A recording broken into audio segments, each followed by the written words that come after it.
But that all of that leads into a very odd discussion, and that discussion is around the Big Ten and the SEC. And the reason those discussions are around those two conferences is, of course, the SEC and Big Ten are the two biggest conferences in college football and in sports in the NCAA currently.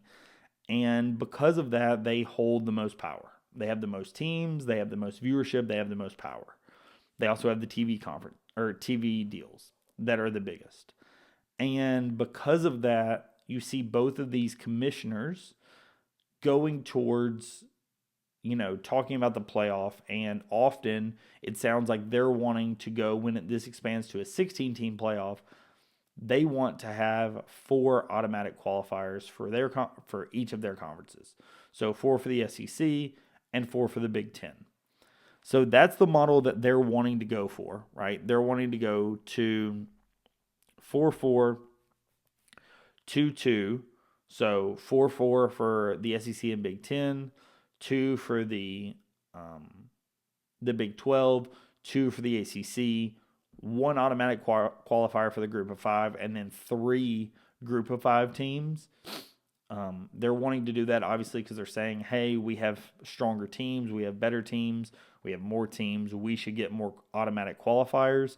Obviously, this is something that the other conferences don't like because they're, guaranteeing that their teams get in there. But then you're looking at, a guy like Greg Sankey saying, well, the problem is if you're not going to let us have this amount of automatic qualifiers, then why would we play some of the stronger strength of schedules? Why would we have the better teams?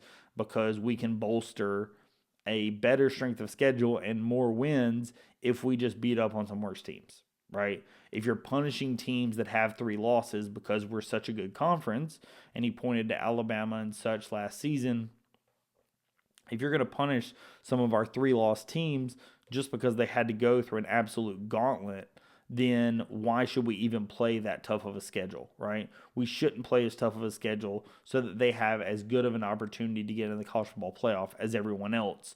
Implying it as route like the ACC and Big 12 is easier. I don't think that that's something that anybody would argue with. I think that everyone would argue that the SEC champ or the Big 10 champ has to go through a harder schedule than the ACC and Big 12. I don't know if 4-4-2-2 is the answer. It would not shock me if they try to force their hand because they have all the money and they have all the mega teams. So it would not shock me if they're like, hey, y'all do this or we're going to break away or we're going to have some other type of thing that comes out.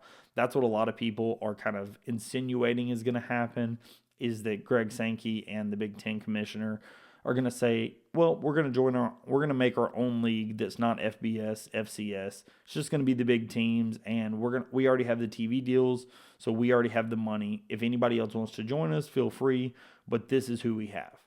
And as of right now, since they hold the power and they hold all of the strings, it would not shock me if something like that happens. I don't think it's going to anytime soon, but it would not shock me if some of those arguments have taken place, so to speak, if some of those discussions have taken place where they're trying to force their hand. That is something that I definitely think is actively going on as we speak. So that's something that a lot of people are afraid of, and that's the reason why you're hearing a lot of people, especially on Twitter, very upset with a guy like Greg Sankey because they think he's ruining the sport. I do think that it's changing the sport that I fell in love with. It's changing the sport from a regional basis because the team that I support in Alabama has been in one of these mega conferences the entire time I've been alive and has been a powerhouse for a huge percentage of my lifetime.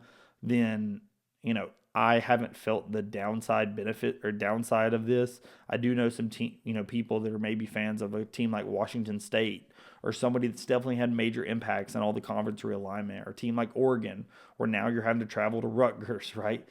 These different realignments and different TV deals, I definitely think are changing the fandom inherently that made college football.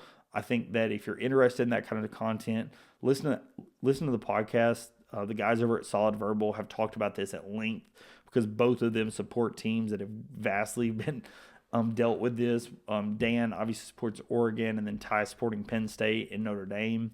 So because of that, they've dealt with a lot of the realignment and things that have happened here recently. But I do think that this is something that that definitely is changing the way the college football looks, and I don't know if it's for the better.